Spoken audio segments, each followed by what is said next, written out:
if you would, if you'd like me to start, I'm not sure if you had some other announcements to give. Nope, I think we're good. We chatted before you hopped on. So everybody, we're so thankful to have Jamie Sorrells with us with the District Attorney's Office. So will you have time for question and answers afterwards, or? I can stay on as long as you would like me to stay on. Okay. Absolutely. Do you want them to hold their questions till the end? I'm very fluid here. If Okay. if you'd like to ask a question to the court through the course of, there's a lot of material. Okay. I'm going to be touching scratching the surface. Okay. So it might be more appropriate to kind of ask, then and there, maybe just let me get through a few slides and then a few questions. But I'm certainly available at the end for whatever else. And sometimes people email me after the presentation. They didn't think about something and they want to have a discussion about it. So my door is wide open for that. Thank you. I'm going to shut off my microphone and video, and the floor is all yours. Okay. Well, great. Well, hello, everybody. I do apologize for the bumpy start. Presentation here that suddenly the software did not like one of the elements that I had put in one of the slides, and it kept trying to repair it, and I just could not access it. So I am very, very sorry.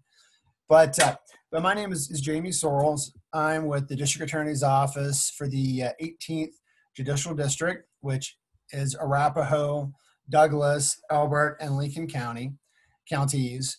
Our current district attorney for a few more weeks is George Brockler. And as of like the 12th of January, we'll have our new district attorney, John Kellner, coming on board. And of course, John has been with the office for a number of years, but is just now stepping into this elected role. So I'm with the 18th Judicial. Just a little bit about me. My role is Director of Consumer Fraud Protection for the 4 counties. I wear a lot of different hats, do a lot of different things. In normal times, I would be out in the community. I would probably be at your center meeting with you, but obviously the environment is different right now. But one of the big things that I do is I do conduct a lot of different presentations for a range of different organizations. Probably pretty heavy with organizations who have a community of folks that are 65 and older. I'm looking to do a substantial amount with the younger population as well, and kind of work with the schools and just that younger population. They, believe it or not, they get hit with scams more than folks 65 and older. They don't lose as much money, but they get hit pretty hard pretty often. So I do a lot of presentations. I push out a lot of fraud alerts if something is immediate and I need to get it out there. I have a database of about 2,000 different names, or emails, that is, and I push out these fraud alerts. Some of the media is involved with that, so they may pick it up. I probably put out more advisories, things that are happening, and it's just I'm trying to make you aware of it. I very much like to wear that educator cap, and I want folks to be informed. We do have a newsletter that I just started. This is the 3rd edition, just went out today. So the last 3 months, we've had a newsletter. It's really more on the consumer fraud protection side. I am going to be blending in more things about the DA's office through the course of the year, depending if it's an awareness month on domestic violence or trafficking or what have you, things that our office does cater to that runs parallel to maybe some of the things that I'm doing. But it's just, this is a window for us to reach out to the community in a different way through the newsletter. So we've had great success with that. I conduct the Citizens Academy. We've had 2 this past year. They were virtual. Did one in the spring. We had one this fall. It was well attended. We tripled our attendance with the fact that it was virtual. We're trying to put together another senior law day for the community. Once again, it may be something that's virtual, but it's very doable. I was talking to my counterpart in Boulder. They were able to do that, and it was well attended. So, and I work with the media and a lot of other things. So I do wear a lot of hats, but that consumer fraud protection is kind of the area that I oversee. I guess the biggest thing other than the outreach and the education is I do field the calls that come in. We have a hotline number, which I'll share with you later on. this is where people can call in, and there's an email. If you think you're the victim of a crime as it relates to financial consumer fraud, then certainly access the number or the email, and let me hear about what's going on. So I do take those calls, and I determine if it's something that our office looks at or open a case on. More times than not, we kind of receive a lot of information from the consumer, and then we do a referral out to our law enforcement partners. Castle Rock, Police Department, Douglas County Sheriff's Department, Colorado Bureau of Investigation. So we're a big referral unit. So, but like I said, I will provide that information here shortly.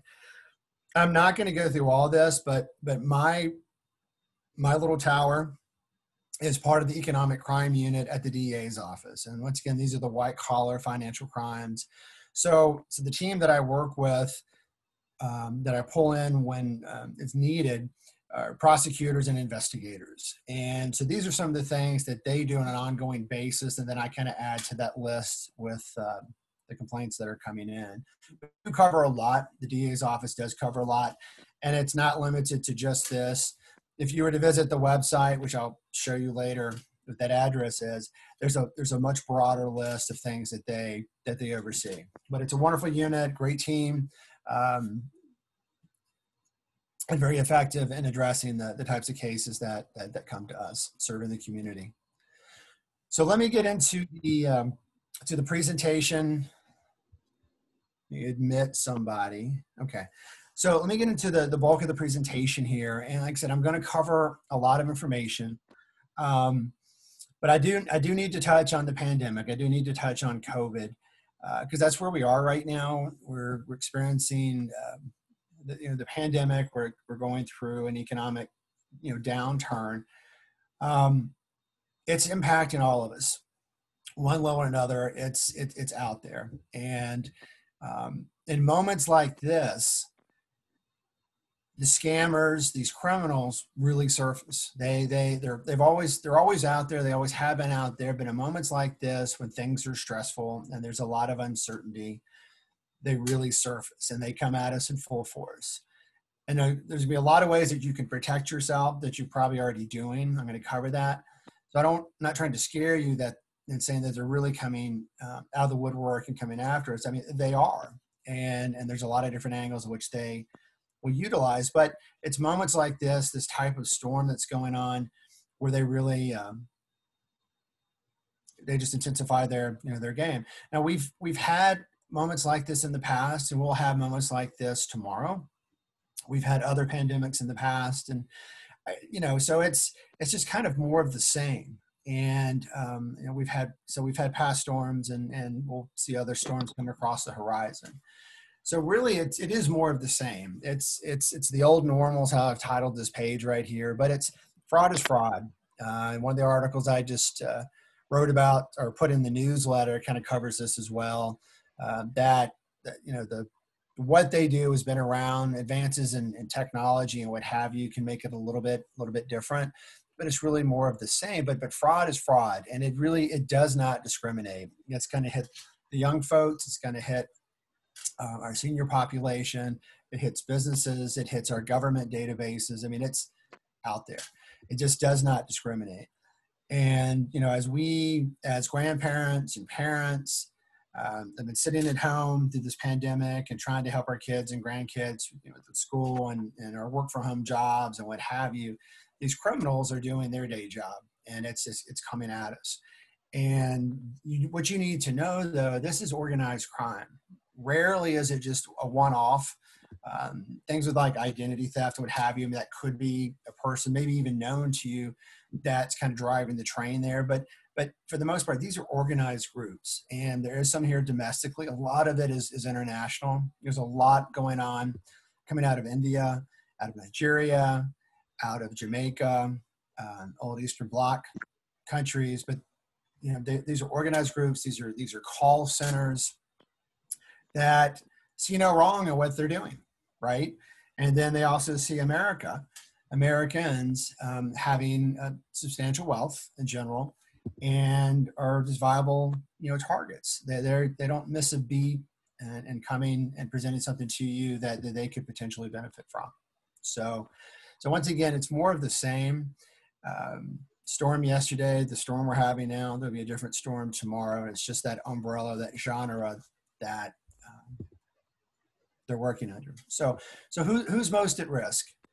Right here are some examples. It's kind of obvious. Those that are most at risk are the ones that just are not careful and have a tendency to really react more than respond. They see an email that comes in, they assume it's legitimate.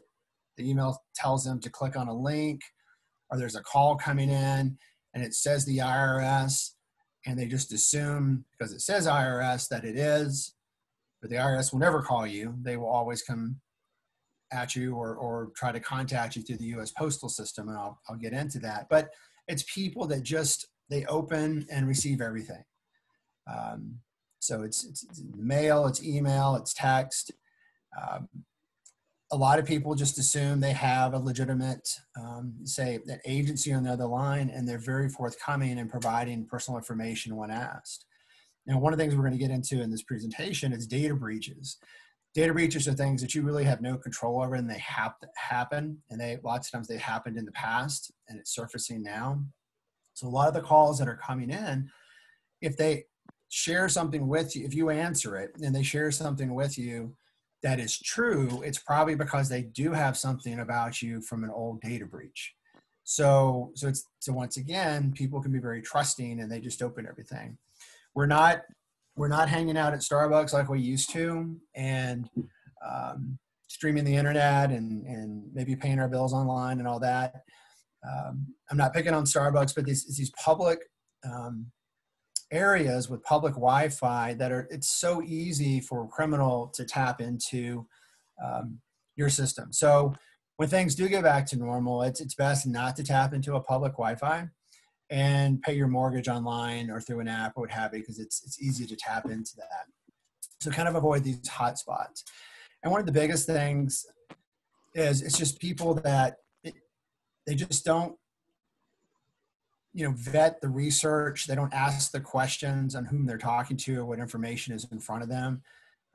If they think it's their bank, but it just doesn't feel right, rather than clicking, it's best to just hang up and call the bank, call the number off your card, and see if there really is something wrong with your account. If it is frozen, if there's been a debit that wasn't authorized. But a lot of people don't do that. Charities are calling in and looking for money, and people want to help out. And they don't go to the Secretary of State, Colorado Secretary of State's website to see if it's even a legitimate organization. So it's the people that just don't do the research. So this is one of the fraud alerts I put out a while back. I'm going to go into some of this in just a minute. And these are everything I'm showing you, and I'll make this presentation available to you as well. And I think we're recording it, but these alerts are on our website. They're PDFs, and you can always go there and just print them off if you want to or save them. But so here's some areas that have always been around, but with definitely happening under COVID. And there's a lot of unemployment and job offer scams. The what right there kind of tells you, what's going on. It's like a USA Today kind of snapshot right there. Unemployment is high. There were unemployment checks, benefit checks going out. People have, they've lost their jobs. And so there's a lot to do. There's a lot of fake companies coming at people, and with the job offer that just sounds too good to be true. And people are paying money to get a job, which you should never have to do. They see this perfect job, they're asked to pay a fee, and then there's never a job there for them to jump on board with. A lot of investment scams, investor alerts, or scams are just taking place. Majority with the charities and some investment opportunities that have COVID-19 or coronavirus in the name. The bulk of these that we've seen over the last year, they're not legitimate.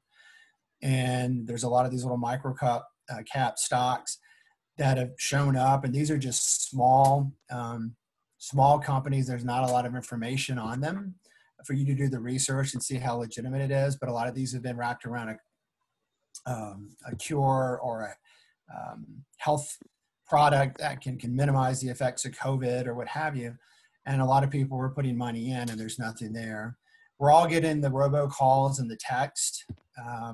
They're abundant. I get them just like you may. I get them like every other day. So these are coming in. But on this little fraud alert right here, it's the simple what, and I have empower across this 3 times, because there are some simple things that you can do to protect yourself and feel empowered. So as much as I'm going to share with you, you do have the means to prevent a lot of this from happening. So here's another one. Looks very similar, but 3 different areas. It's the phishing emails and communications. There's messages being sent by supposedly U.S. government entities, IRS, Social Security Administration, Small Business Association, and they're not legitimate, but they come across as being the real deal, and people are being asked information, financial and personal, and they're giving it. So there's a lot of that. There's a lot of fake charities and co-funding, and obviously there's a lot of fake websites and social media posts. So the FTC consistently through this year, the area where they've had the most complaints, the most fraud, have been with online purchases. There's just a lot of fake sites, and people are paying money up front, and then whatever they order it's not coming. It's not coming. So, and the BBB, the Better Business Bureau, is numbers that are pretty much the same. So there's a lot of fake websites. So I talked about the unemployment and job offer, scams. Here's another alert that went out. Like I said, there's a lot of fake governments and financial entities reaching out to people. You still owe some back taxes. Your Social Security account has been frozen. There's been some fraudulent activity, and so can you verify some information, or you need to pay us for us to reopen this and get you back on a good level. You have a lot of fraudulent financial institutions reaching out. We're predicting, not just, in the state and other areas, since unemployment benefits have definitely run out and there's still a lot of unemployment, there's going to be a lot of people that can't pay their rent or mortgages. And so there's going to be a lot of mortgage and foreclosure scams taking place where these companies are reaching out to people that are desperate and saying they can help. And all you got to do is let us, we'll deal with the bank. You don't have to. So direct all emails to us. We'll make the payments for you. In a lot of situations, the person just ends up losing their house because it's a company that's not legitimate. They're not there to help. But a lot of these calls and solicitations are coming out. And there's the job, work at home scams. Like I said, bottom line is you should never have to pay to get a job, whatever it is. It's just the stuff envelopes remotely or to promote a product. You should not have to pay to get that. And so there's a lot of fake companies reaching out to people, and they may have several conversations. You need to pay for supplies. So here it's going to be $4,000 for supplies. We'll ship it to you. And they just lead them on. And then in the end, there's not a company. So a lot of people have been burned. A lot of younger kids just trying to make some extra money, maybe for college, and maybe mom or dad have lost their jobs. So just trying to help out. And they have fallen victim to this. We have all ages. So just be careful. There's some bullet points right here, things to look for. But the bottom line is you shouldn't have to pay to get a job. And if it sounds too good to be true, then it probably is. Just a few more things on the job, work at home scams. I kind of covered a lot of that, but these are coming, via text and emails. Like I said, I get these. I do. You are Jamie. You are a perfect fit for blah blah blah blah, and then you click on it, and then you become a good candidate. In that criminal space, you're someone that now has proven that there's a chance could be scammed because you've taken the time to kind of click over. And like I said, these are professionals, and once you click over, you get put in this bucket that gets passed along to different criminal entities, and you may be approached by more than one over the course of a year or 2 years or something like that. It's just if you don't know it, if it's unsolicited and it's just popping up on your phone as an email or a text or your laptop, screen it, don't answer it, just delete it. You can always report it. We like when people report, even if they haven't had a financial loss, we'd like to know because we can use that information to potentially go after these groups and minimize or shut down. So does anybody have any questions so far? You're going to see a lot of common threads through each of these things that I'm showing you. But I'm happy. Does anybody, one or two questions right now that you'd like to ask? Okay. I mean, is everybody muted or let's see. Okay, everybody's, okay. So government imposter fraud, I've kind of covered that. I sent this one out about a month and a half ago. You can see the number right here with the Better Business Bureau. As of July 2020, they compiled a lot of the information on ongoing fraud and scams, but you see that right here, 44%. Like I said, I get these every other day. I never answer the phone if I don't know it, and some of these numbers can be spoofed, which I'll cover. But if I go take the time to listen to the voicemail, and at that point you're safe. Most of the time the recording's already started. It's clearly an automated voice, and a lot of these government imposter calls or solicitations that come through, they're actually pretty aggressive. They're very threatening. And if you think you're talking to the IRS or Social Security and they're really pressing you and they say that they're an officer within the organization, and people, suddenly they're in a heightened emotional state, and then where logic should be applied, the emotions are running, and they'll lead you down this path that you don't need to go. And the thing is, most people, when they call me, if they fall victim to this, they always say, I knew it wasn't legitimate, but I went along with it anyway. A lot of these government imposter calls that come in, if they do get someone down the rabbit hole and they're trying to get some type of financial payment out of you, the victim, one of the most common ways they ask for payment is through a gift card. And that's the element that I had on this PowerPoint that PowerPoint didn't like it, but there's a big push where people are being asked to make payments with gift cards. And so, and it includes the IRS and the Social Security and what have you. They're telling people that to make these back payments, these tax payments, you need to go get a gift card. And they're having people call from the store once they purchased it and read off the number, because a gift card is really nothing more than cash. And, it was never a government entity, and the person spent, usually they ask them to pay to purchase more than one gift card. The person spent the money on these cards, wrote off the numbers, and then they're gone and the person's out of money. So in a lot of these calls that are come in that are supposedly the government or financial institutions, they're asking for financial information. They're looking for personal information, and they may ask you to pay a fee. So just know this, though, as I said, the IRS is not going to call you. They do not call. They do not text. They do not email. And if you've been working with them and you've been assigned a case manager, it's different. They will always come to you through the mail. So don't hesitate if you do answer, to hang up. And if you're really that concerned, then you go to the IRS site or Social Security and ask them what you need to ask.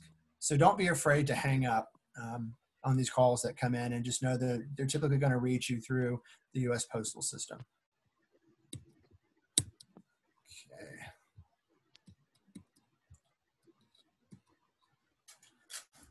So I kind of covered that. Let's see. In the government, I covered a lot of these. There are just some points that you can actually just take a second to read if you're more of a visual person versus an auditory and listening to me. just keep your guard up. And it's so much better to respond, which requires thought and judgment versus just reacting. And once again, people, when they're in an emotional state, and that also includes romance scams, that emotional state, they're not thinking clearly, and they just react. So that blank screen was the gift card that I took out. I will say this on the gift card scams. So it's gotten so bad that our office is now working with Douglas County Sheriff's Office, and we're going to stretch it out beyond that. We're launching a campaign around gift card payment scams. They're getting so many cases where people have lost money because they've been pushed and acted on and bought these cards, for payments. And so we're working with Safeway, initially with Safeway and with Albertsons, and we're hoping to bring in some of the other big retailers that sell cards. But what's going on is we're putting signage up at the checkout counters, the stands, to have people kind of question, why, if they're getting these cards, why are they doing it? And they're also looking to train the employees to ask a question on why you're actually getting these gift cards. Because part of the slogan is gift cards are for gifts. They are not for payments. Do not use a gift card as a means of paying someone.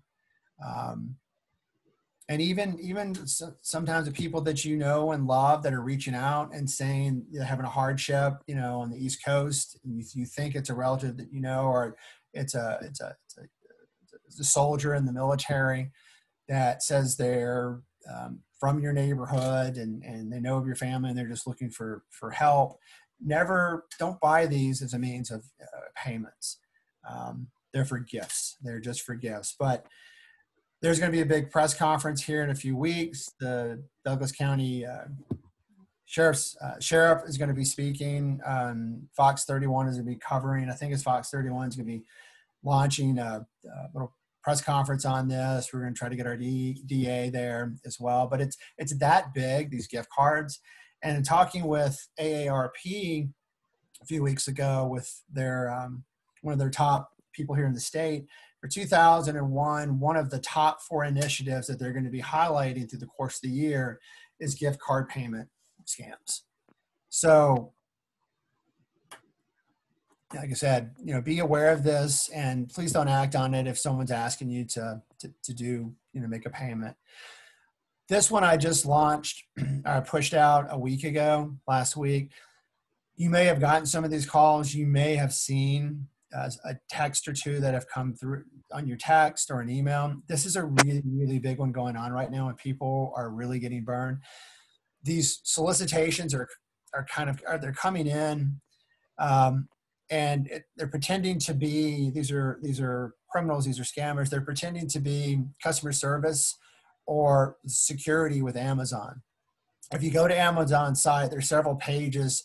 They're very aware of this, and it identifies what's going on and how you can tell what's real and it's not real. But they're just calling people up and they're saying, there's been a security breach. Can you verify some information? There's some charges on your account. Let's get this cleared away. An order that they can't fulfill, lost package, your account has been locked. There's just a lot of this. And so if you do have an account with Amazon, then what you need to do is go into your account and see if your account really is frozen or if there's something truly waiting there for you. Don't go on the advice of the solicitations that are coming into you. These are call centers in India. And like the text that I receive from Amazon, I got another one this morning, I can just look at the font in the subject of the text, and it's the wrong font. It doesn't even match the brief little message, beneath it. I mean, it's clear to me, it's clearly not legitimate. But people, because everyone's using Amazon and ordering packages, I probably get 1 or 2 packages a day that are legitimate. People just assume it's Amazon. It truly is Amazon that's calling. It's a brand that people know.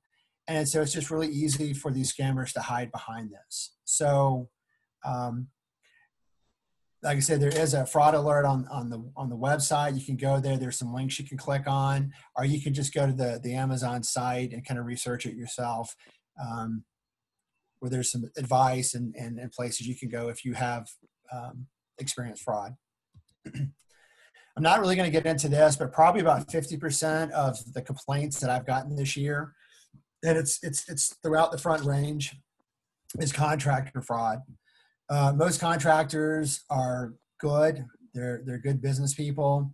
They do great work. There's some bad apples out there. These contractors have had more work than they can handle, this year. Sometimes they try to hide behind COVID and as a means why things are delayed or what have you. But contractor fraud is very real. And, bottom line, it's typically a civil matter, but it can also be a criminal.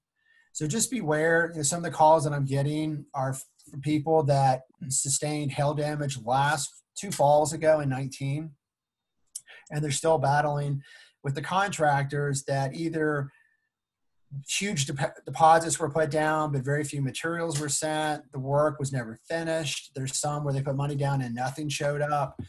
So it's a big issue. This is a 2-page alert that's on our website that I think you should definitely take the time to go and just kind of glance over.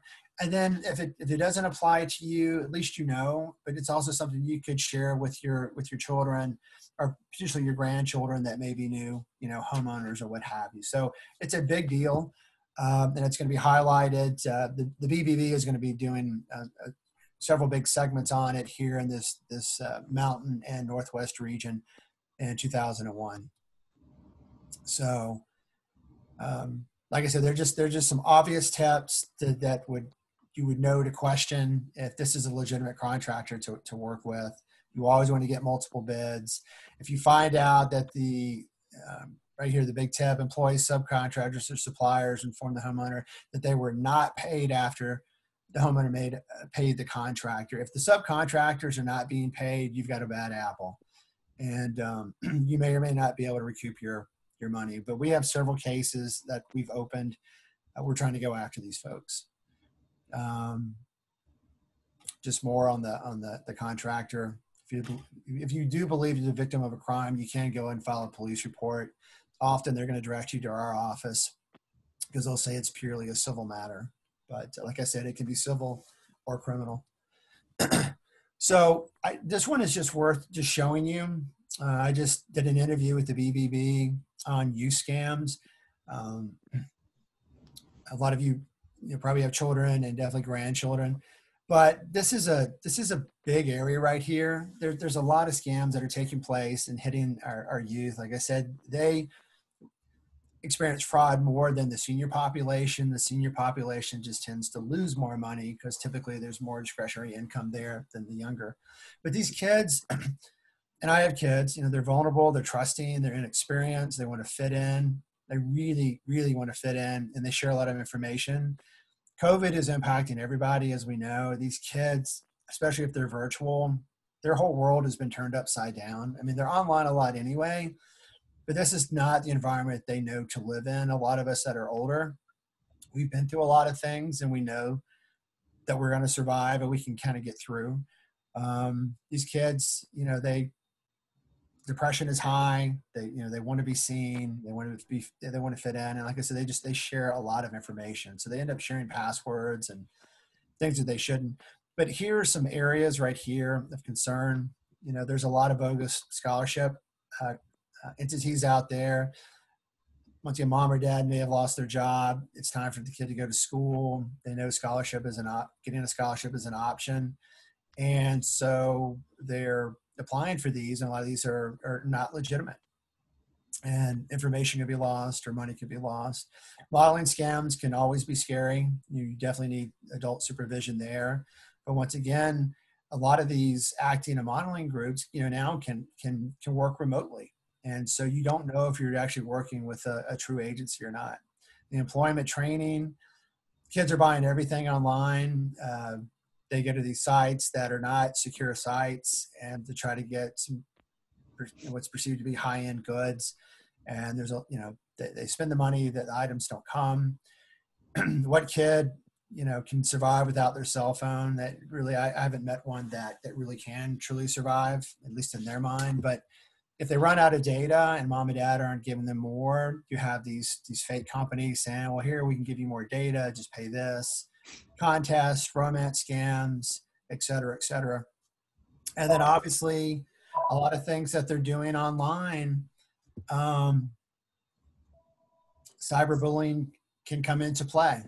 And you have a lot of bad people internationally and local that are pretending to be someone that they're not, and they're engaging with these kids online, and then suddenly it's no longer online in a secure app like Snapchat or Facebook, whatever.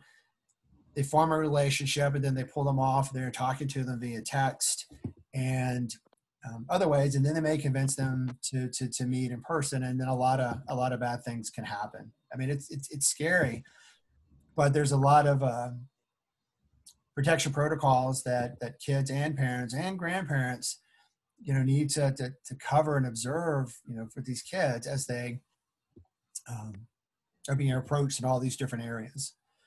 It's a big deal. Any questions? I have a question about, and you might be covering it in the future, but when you have received notification that you're part of a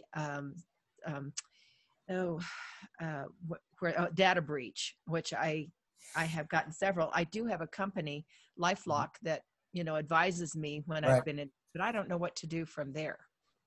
When that's what I am about to step into. Okay. So the remaining part of the presentation, I'm going to jump over to data breaches. Perfect. Because they're very real and becoming more and more common. And I do know of the company LifeLock.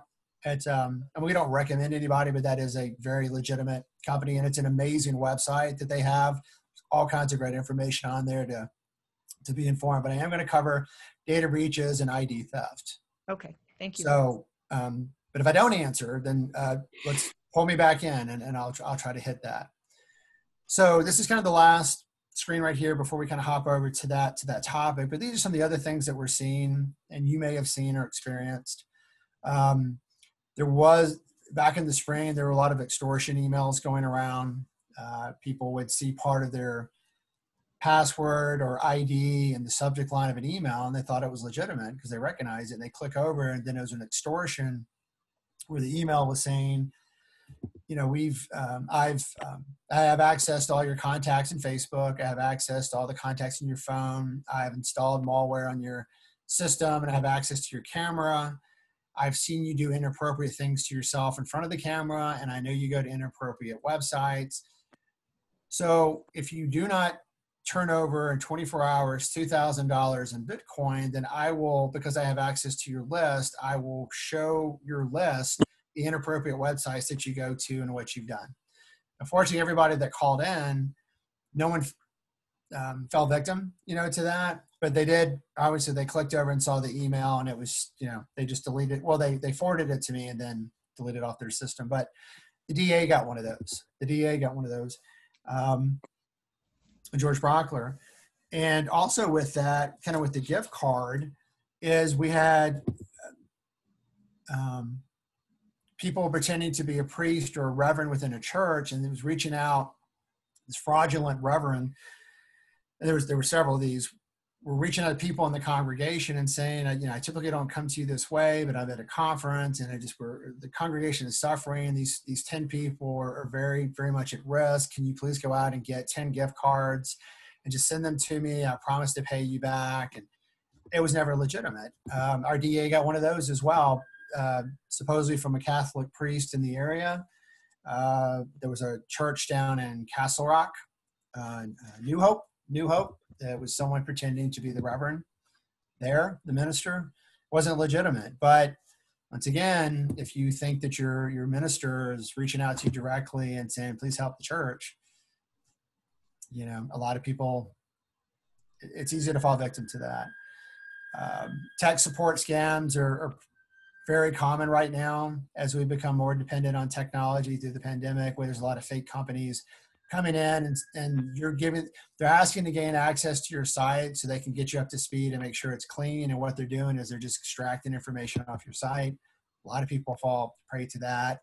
The newsletter, I just covered puppy and cat adoption scams. Back in 2017, the BBB had about, I should know this, there's like about 430 some reported nationally puppy scams and kittens. Here, they're expecting by the end of this year to have 4,300. Everyone's looking to get a pet. It's a good time to train because we're at home. There's a lot of just positive benefits to have an animal and how we interact with them. And so there's a lot of fake sites out there. You think you're getting the dog in the picture, which really is just a stock photo that you could find elsewhere on the internet. And people are putting down money to get these pets to have them shipped. And they're coming back and they're saying, well, we have to ship it, so you got to pay more for a crate, and you need to pay more for shots, and you need to pay for insurance, and you spend sometimes up to 3 times the amount of what the dog's even worth, and then nothing ever comes. So that's a big one right now. And then you can kind of see some of the other things here. But once again, they're coming at us from all different angles. The messaging is similar enough. And one of my key messages in this last newsletter is just knowing the difference, knowing yourself, the difference of when you respond versus when you've just been reacting.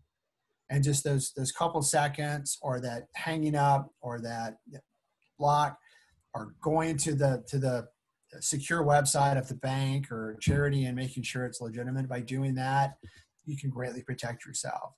It's that human factor that it's the human side is where your greatest protection is going to be.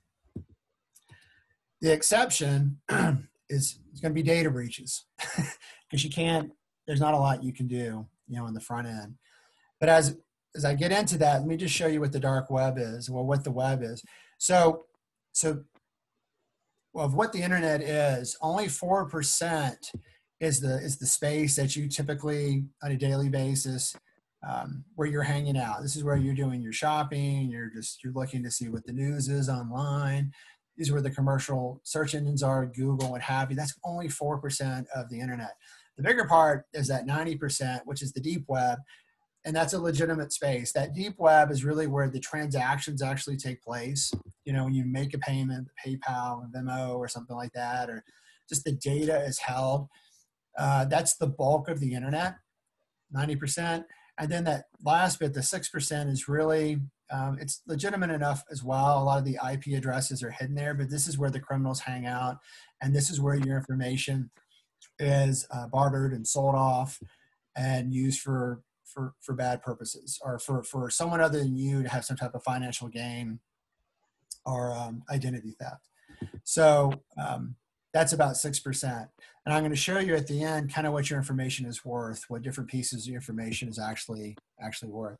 So here's a website. It can be intimidating to go to, but I think it's worth your while. It is a secure site, and it's Have I Been Pawned? And there is not an A in pawned. That is correct. If you go to this site and you put in your email, it will tell you how many times your email has been breached. So when I did it, I found out that mine had been breached 8 times. I've had mine for a while, but it told me where it was breached. So in the business world, business place, like I use LinkedIn a lot. It's a great space to be online. It's business purpose, very legitimate. Back in 2016, it was breached, and it tells me what type of information happened in that breach. Now, these breaches are thousands and thousands of emails that are being breached at the same time. So I wasn't, the only lucky one, or unlucky. There was a lot of us, but my kids, the school they went to, for high school, was one of the first that was all online. It was all tablet, no books. So the primary program that they used all that time, it was breached, and so information was lost and out there on the dark web. So you should put your email in and just see, and then because not always, but lots of times, because the calls that you're getting, the emails that you're getting, could be because your information was breached. A lot of healthcare companies get breached, government. So And that's why they have a little bit, they may have a little bit of information on you, is because there was a breach. So haveibeenpawned.com, there's no A in pawned. So breaches, identity theft, with the devices right here, devices that are used for identity theft. Checks are stolen, they're washed. You can see here falsely completed account information. What they do, lots of times a person, if they're targeted, if it's spear phishing, we've heard the word phishing before, but spear phishing, you're targeted, they'll farm you, and they're gradually trying to get more bits of information on you to where they can do something it's their benefit.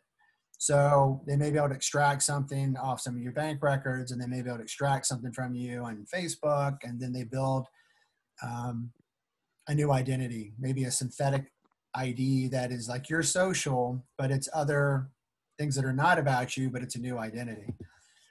Credit cards are still skimmed. It seems very old school. The gas pumps and the ATMs, your information can be extracted by little devices that they put on there. I'll show you in a minute. But so there's a lot of devices where money is, information is gathered and used for fraudulent purposes. Financial identity information is compromised. It's not unusual if someone has enough information on you that certain types of banking accounts are open in your name, lines of credit, what have you. You always need to be checking your statements.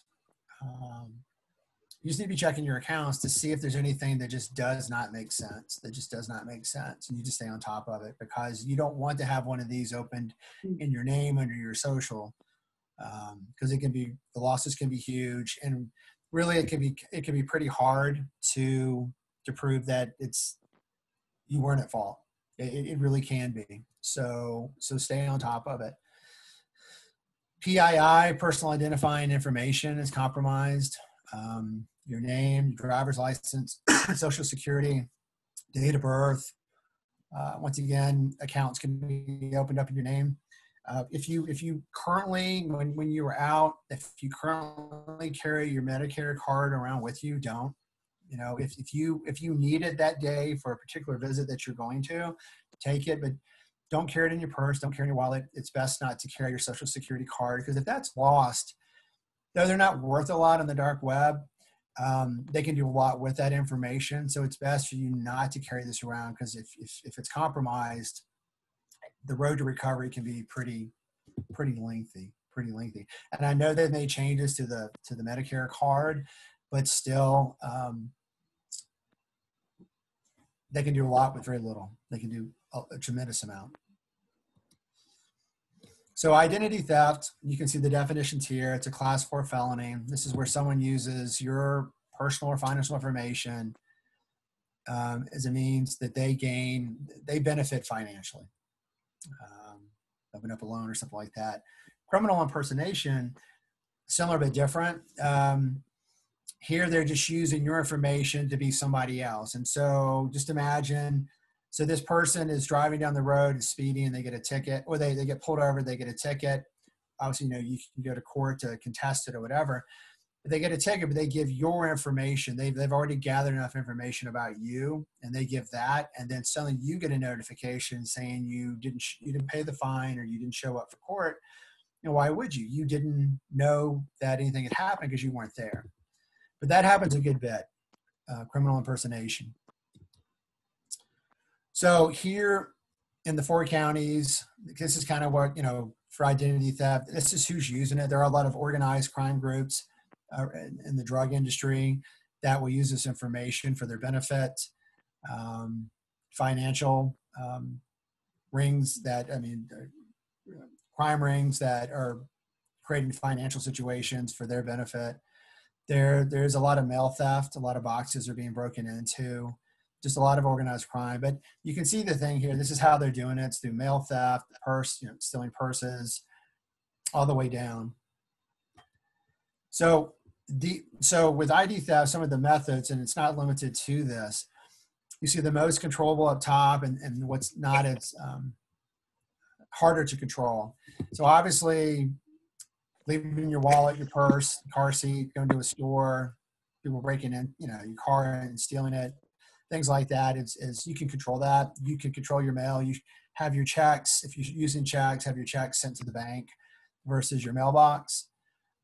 Telemarketing, they are going through the trash. You know, take advantage of these shred-a-thons that you see in the spring and the fall. Get rid of stuff that you don't need that's sensitive. But the ones that are the hardest to control are the data breaches. And so really, if a data breach happens, it's not your fault. It's the company's fault. But even so, a company can take all the safeguards, all the preventative measures, and they still get breached. Government entities get breached a lot. Healthcare gets breached a lot. Target's been breached. Google's been breached. There are a lot of breaches, and that's not your fault.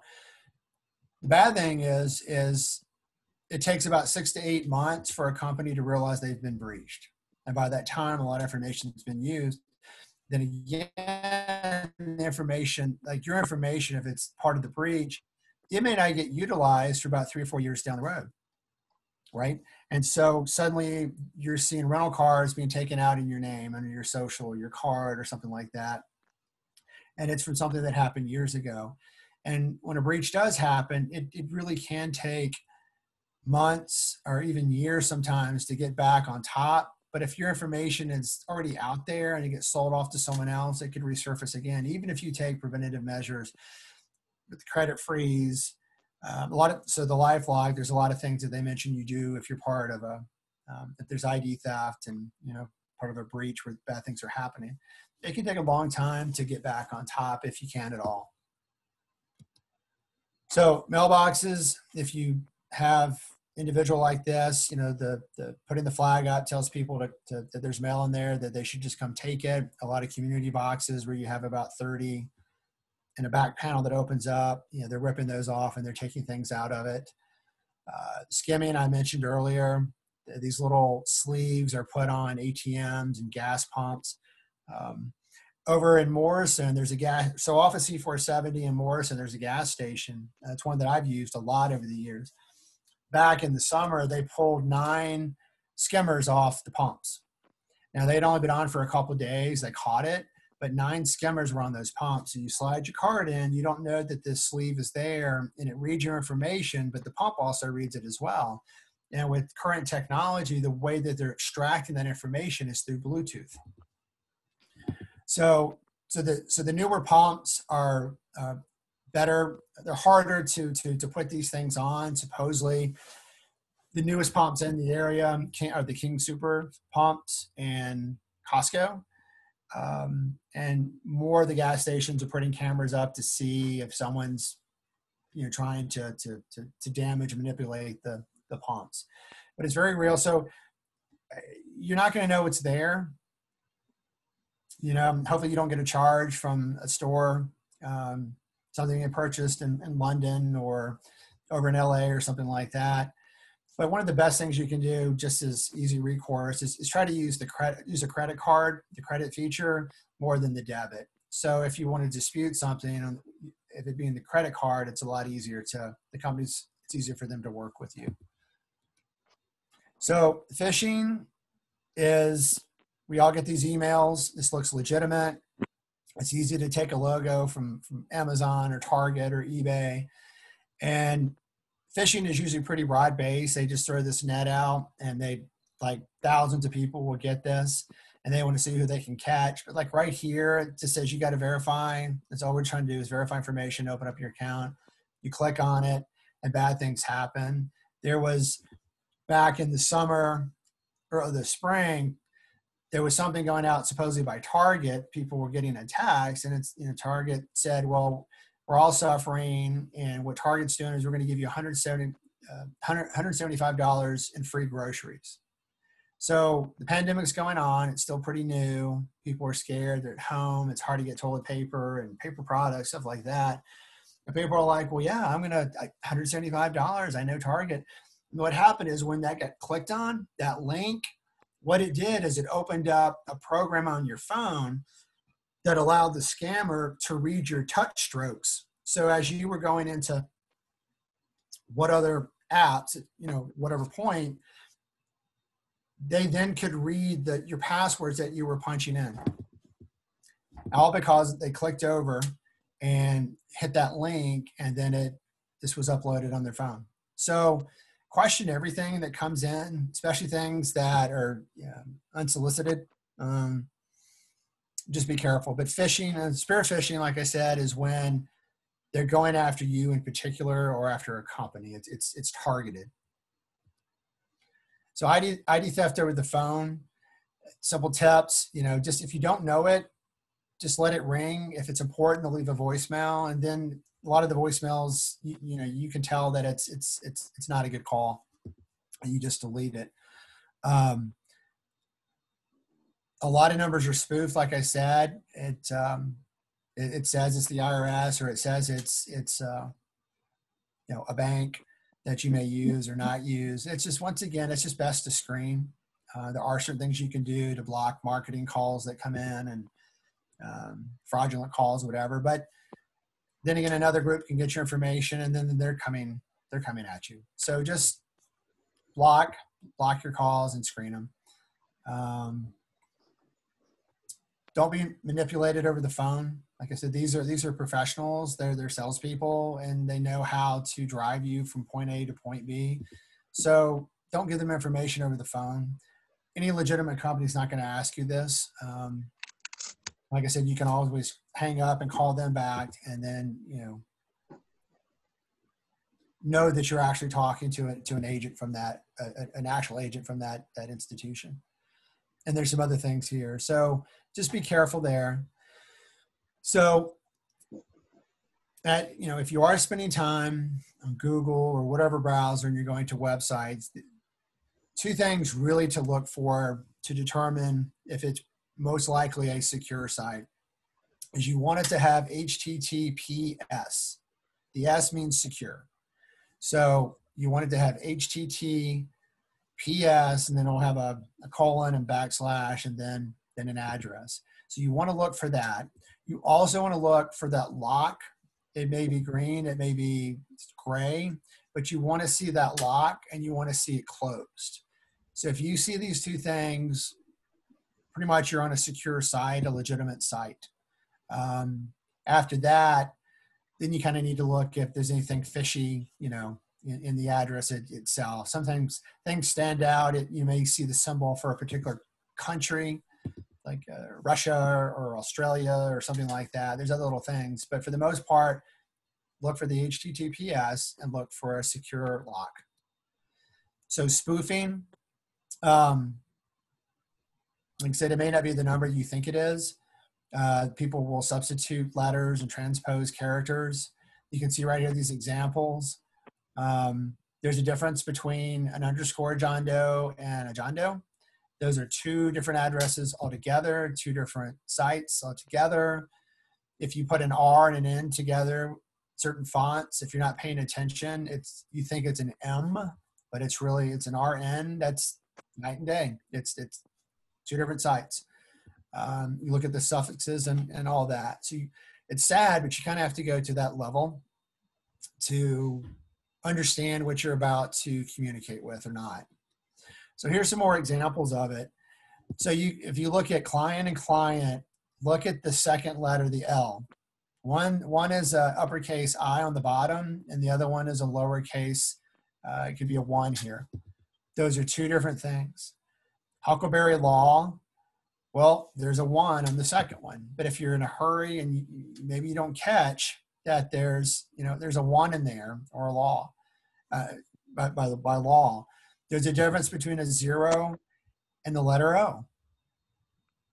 So what you can do is you can hover over the email, and you'll get a pop-up, and it'll tell you if it matches or not, and you can actually click on the email up there, and it'll actually put it to your a box that you can send something out to that person. But you can see if they match up and if it's who you really think it is.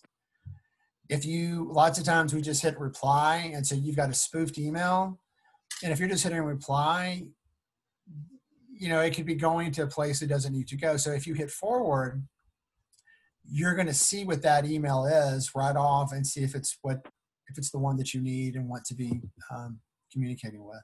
So careful clicking, who called who, you know, did you initiate, or is this coming into you? Who's driving the conversation? You know, what tone is being used? Be careful with public Wi-Fi. Look at the grammar. If you start getting emails towards the end of the day, 4:30, 5 o'clock, or on a Friday or something like that, and it's this sense of urgency and you got to act on this now, you have to do it. Don't do it. You know, why should there be a sense of urgency there at the close of day? Lots of times in the past, it's been because people are closing down at work and they're just trying to get through their last emails. And so they just respond to it. But that simple little click, just like that touch target going to that link, can create a lot of problems. So I'm not really going to get into Facebook too much because there's other programs out there. I know the kids are not using Facebook too much. They're using other things like Snapchat and TikTok and what have you. But with all these things, the biggest thing right here with Facebook, you need to put some thought into what you're sharing. You have a new grandchild, for example. You're proud. It's about time. And you want to promote, you want to share on Facebook what this child looks like. And, oh, their name is this, and look at these pictures. And you're posting pictures that, if it's a grandchild, maybe you've got your son or daughter's, college degree in the background, or a person can see these pictures and see that this is a household of 5 people. There's some really bad people out there that are coming in and looking at your stuff and you don't know it. Or they're coming in under the guise of someone else and they're just pulling out all kinds of information. You've just redesigned your apartment or your house and you want to share these pictures. Maybe there's a divorce or a death. People they share more than they should. These Zoom presentations or WebEx or whatever, these are great. And people should continue to stay online and connect, especially in the winter months or whatever. Connection is one of the best means of protection. But think about what's in the background as you're doing these, these learning sessions here or whatever. Take note what's in the background. What pictures are back there? What if someone wanted to learn more about you, they could probably pick up some things that are to your right or your left or behind you. Here's an example right here. Let's say the target is a business. The scammer's really going after the business. And so the target is the business. And lots of times what they'll do is a person will come in and they'll look to see who someone in charge is. Right? So maybe they come in to the Facebook page of the CEO or someone in charge of accounting or human resources or something like that. And they're just picking up all this information. And so people that know the CEO, they know him as Mikey, but professionally, it's Michael. But suddenly it's Monday and there's an email that's hitting the person, it's coming into the inbox of the person that runs HR. And supposedly it's Mikey, the CEO, looking for information. Can you please share these, send these files to this location, or can you do this or that? And they see Mikey, so they think, well, surely this is who I think it is, and it's not. And so information is lost or extracted on that business because of the tools that were used were some of the secondary, more personal things that were found on Facebook or one of these other social apps. So just think about what you put out there and definitely go and look into the whatever controls, privacy controls, what you have in place. If you haven't looked in a while, go back in and see that they're still set to what you want them to be and protect yourself. Facebook is a great place to be. All these other sites, we need to stay connected, but just, you need to put up these barriers of protection and understand what you're sharing. Password protection is another, it's one of the easier areas to protect yourself. You've probably heard other things like, you probably sat on some other sessions where they've talked about password protection, but it's, these are some simple things right here. You don't want to reuse your passwords. A lot of people will use the same password on all their accounts, or they'll reuse passwords. So for the bad person on the other side, if they're able to get into one of your accounts because they have a password of yours, there's a really good chance they're going to be able to get into some other types of accounts because you've used that same password. So you need to change pretty regularly. A lot of sites now will force you to really kind of mix up the characters that are in there. They make them, ask you to do these longer passwords and upper and lower case numbers. There's a special symbol or whatever. But change it regularly. Don't put in obvious things. Don't share your passwords with people around you, even loved ones. I mean, that's your information. I would definitely use a different password or words for your financial accounts versus some of your social apps, whatever. There are more companies now that are using 2 levels of sign-in for you to go through, which is great. I know sometimes we're in a hurry and you just kind of hate going through that second level, but it really, that added protection is good and necessary. A couple of the banks that I've worked with, they do the biometrics, so it does the facial recognition. That's great. There's a thumbprint. Sometimes you have to verify things in a picture. It's a good thing to have. So observe that. Password protection is one of the, like I said, one of the easier ways to prevent fraud from happening in your life. A lot of these things are, once again, the data breaches, that's a different thing and you're kind of reacting, but there is so much where you can feel empowered if you just take these simple little steps. So I have just a few more slides, but I just want to stop right here again. Are there any questions at this point?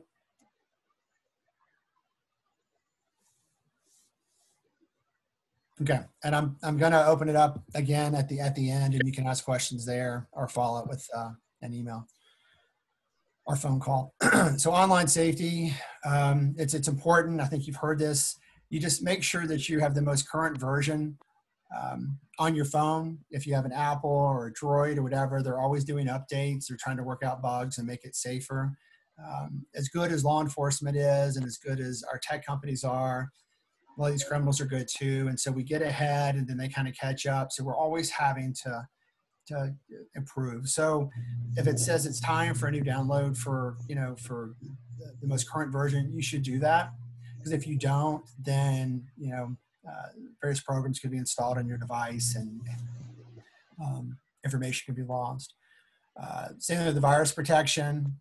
Don't install anything unless you're sure it's legitimate. It never hurts to ask. Go to the source. You drive the research and go to the source. Ask someone that you trust if it's something you should do. But just don't simply react when it says that you need to do a download on something. Public VPNs or Wi-Fi, I mentioned that. You don't want to do that. It's just too easy to tap into. You don't want your information being lost there. ID theft, safety. Know what's going on with your cards, where they are. Like I said, don't carry your Social Security, Medicare cards with you. Use electronic fund transfers, direct deposit, not checks if you can avoid it. We talked about the gift cards. Don't make payments with those. No one needs to be paid with a gift card. Keep up to date with your statements. Firewalls, delete free apps. Free is great, but you're not always, getting the best protection. Sometimes if you have a free app and you use it a lot, but you're not paying for it, you call customer service up and you're not a big priority. Therefore, a lot of the gates could be kind of low and they can get into your accounts, the bad folks. So free's not always good. And I talked about shred-a-thons. Don't keep sensitive papers and information around if you don't need to. Just properly dispose of them. Warning signs. Once again, if you are being diligent and checking your accounts and your credit reports, whatever, if you see, like here, withdrawals that you have no idea where they're coming from and you didn't initiate it, credit card charges, you get a letter from the IRS and they send you something that was filed in your name. Filing your tax returns in a timely manner is good. There's a lot of ID theft that does it, where they do tap into refunds that you may be owed. So I guess my point is this: I've seen this on Experian and TransUnion, whatever. They tell you to go and file if you can, because sometimes people will get in and pretend to be you, and you are owed a refund, and the refund goes to them. Then you're waiting to get it, and of course the IRS tells you, "Well, we've already sent it to you." And like, "Well, no, you didn't." So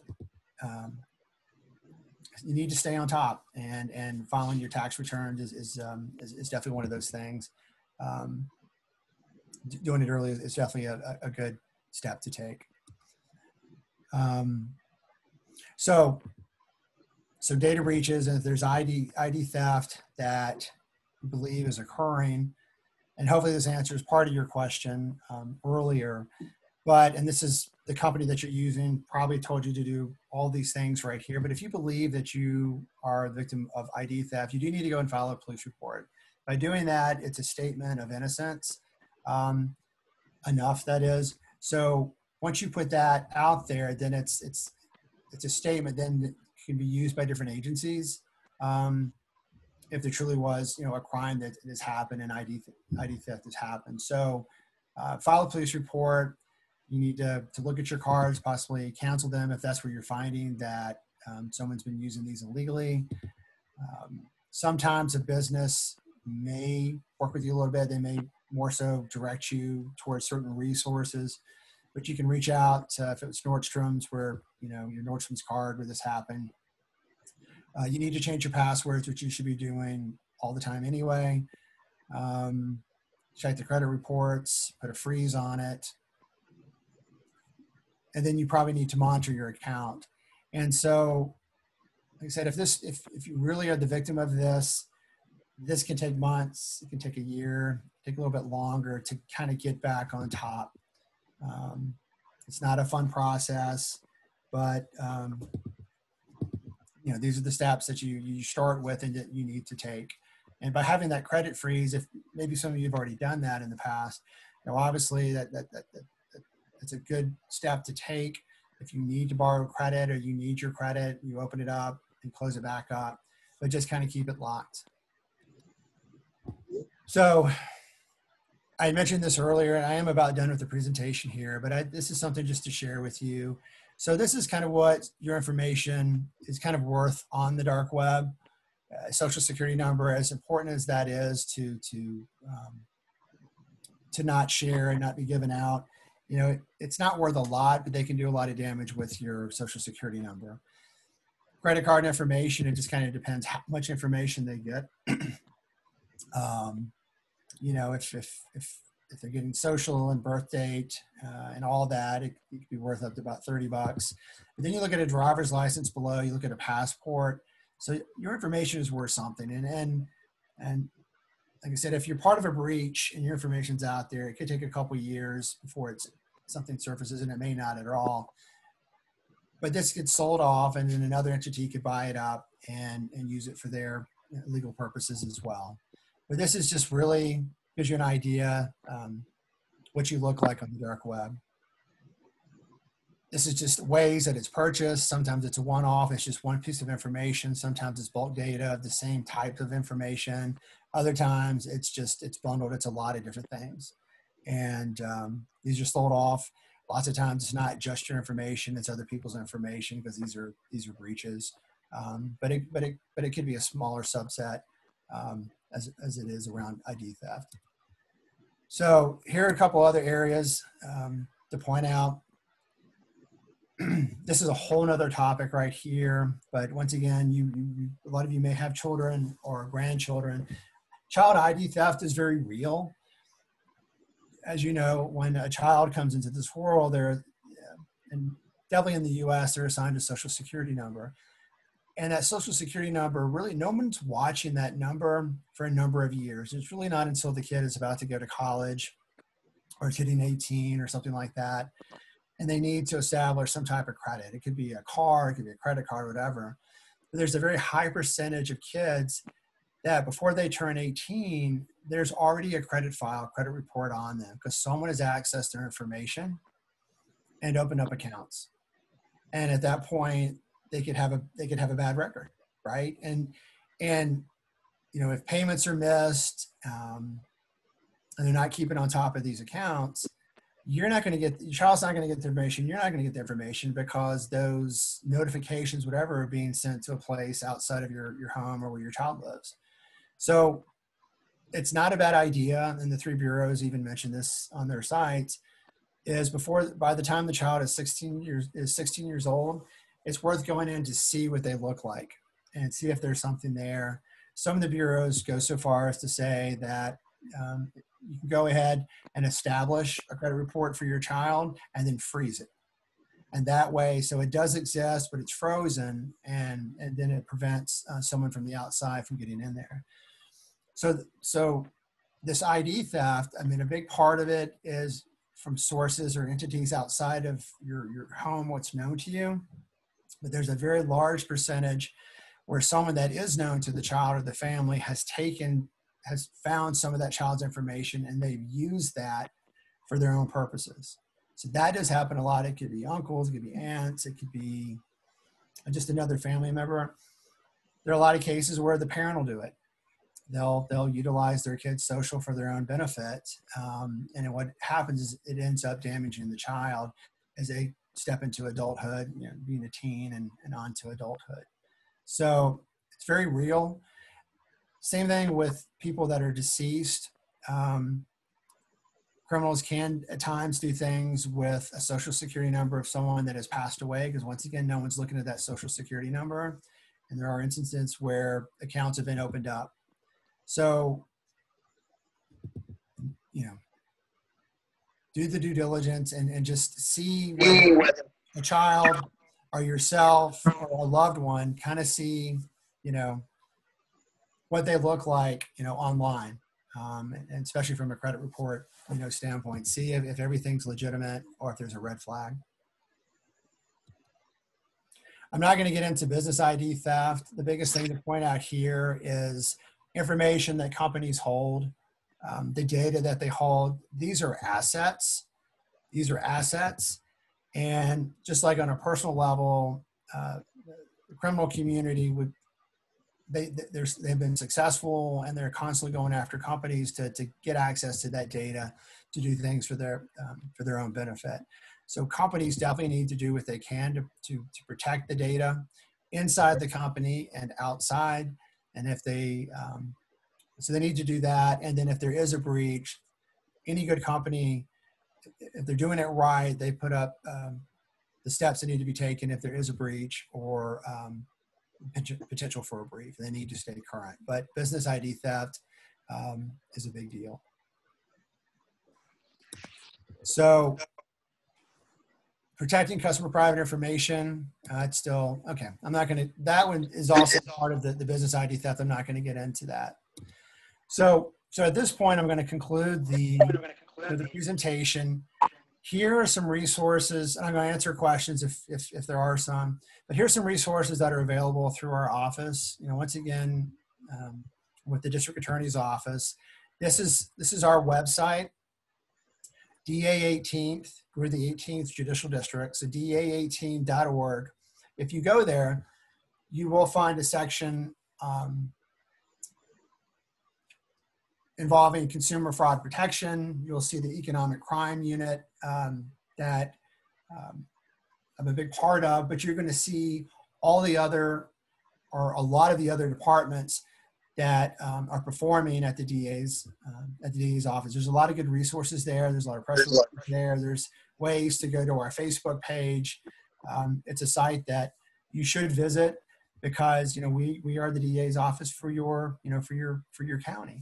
So go in and see what's there.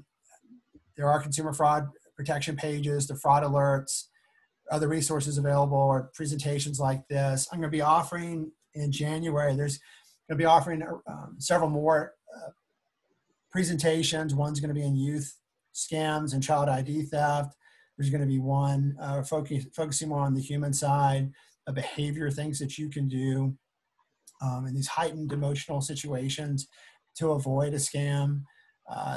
Focus more on trending scams that are taking place. I'm going to do one focuses more just on the scams that are hitting the senior population, the 65 and older population, kind of the hardest. And that information is being pulled from other groups that we work with, like the BBB and the Federal Trade Commission and what have you. So there's going to be new topics for presentations. If you would like to get the newsletter that I've talked about a few times, I'm going to give you my email on the next page, and just email me and say, I'd like to get a copy of it. You can opt out anytime you want. You just hit unsubscribe and it'll go away. But we do cover a lot of the fraudulent activities that are taking place. We put resources there. If there's other big events taking place at the DA's office, they may be highlighted there. But it's a good resource for you to go to, because we're all in this together, right? And the better informed you are, the better protected you are. And so I'd love to have you on board to receive the information that's coming out. Also, things like Senior Law Summit and Senior Citizens Academies that we'll continue to do. There'll be announcements there through the newsletter and on the website as well. So this is just part of a previous newsletter, different sections that have been broken out. I kind of covered, what's in the newsletter. This is just a visual of some of the fraud alerts that have been embedded in the newsletter. There's our office right there, the 18th Judicial up top. So here's information. If you want to write it down, I'm going to make the presentation available to the center if the center would like to have this, but it is being recorded. So this is the hotline number. If you think you have been the victim of a crime, call this number. It comes to me, and let's talk about it. I'd like to hear what the complaint is. Sometimes it's referring you to other resources, maybe in law enforcement or in the community that can help you. Sometimes the complaint is something that our office will take on, but that's the hotline for these consumer fraud protection, these economic complaints to come into. And that's the email for it right there. Just so you know, all the emails at our office end the same way. It's the da18.state.co.us. Consumer is the hotline. If you put, so my email, if you want to come to me directly, and that's fine, especially if you want the newsletter, it's just going to be J Sorrells. You see my name right there. It's just the letter J and my last name at da18.state.co.us. So there's the hotline number and email. I've just given you my email. We have several offices around the 4 counties. This is the address of where the district attorney resides. This is in Arapahoe. We also have one down in Castle Rock, as you probably know. We have one in Elbert County in Lincoln. So that's our address right there. So a lot of information, a tremendous amount of information, and it's just kind of skimming the surface in so many different areas. Are there any questions based on what I've shared with you, today that I can answer at this point? If not, just reach out after the fact. But any questions on any topic?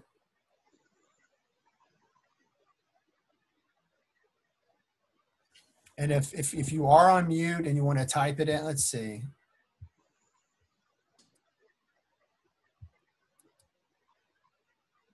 Okay, I don't see any questions in the box.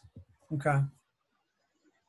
Well, I want to thank everyone for letting me spend a few minutes, a little over an hour with you to cover these things. I guess the biggest message to leave you, one is, you can feel empowered to beat this fraudulent activity and these scams that may, come across your phone, in your mailbox, your, text or what have you. You can feel empowered. You can take very simple steps to avoid a lot. But I do want to encourage you, if you believe you have been a victim of crime, or you just want to share, report fraud, please report it, because a lot of people, there's a big part of the population that is too embarrassed. If something has happened, they're too embarrassed to report it. Hey, we all lose our steps sometimes. It's easy to get tripped up, and things happen. But report fraud, because we might be able to help, or there could be resources to help you. But even if you didn't sustain a financial loss by reporting it, if it's fraud-based and it's, for example, and it's a phishing scam, it's an internet scam that it's hitting a lot of different people, one of the things I can do is I can direct you to the FTC website or to the FBI site. It's ic3.gov. It's the Internet Crime Unit of the FBI. And you can file a complaint there, which just takes a couple minutes. But filing all these scams that are coming through and hitting your phone, whatever, they have the greater resources to take this information and put it into their database, have the greater resources to truly kind of go after these organizations and suppress, minimize, or shut them down. I mean, law enforcement is winning in this area, but it does start with people reporting something that has happened to them, whether they were hurt or not. So don't be hesitant to report. Don't be, my phone and my email are open to you at any point. I'm happy if you just want to discuss a certain topic or item, just for self-knowledge, then I'd love to take those calls. I mean, I'll get back to you as soon as I can. I'd love to take those calls and talk to you about it. So thank you, everybody. If there's no questions, I'll just conclude with those last few words. Thank you for being with us. We really appreciate it. Yeah, thank you. Thank you. Everyone, be safe and stay healthy. I hope everyone enjoys the holiday season. Stay connected, reach out and interact with folks in ways that are permittable. So thank you all. Same to you.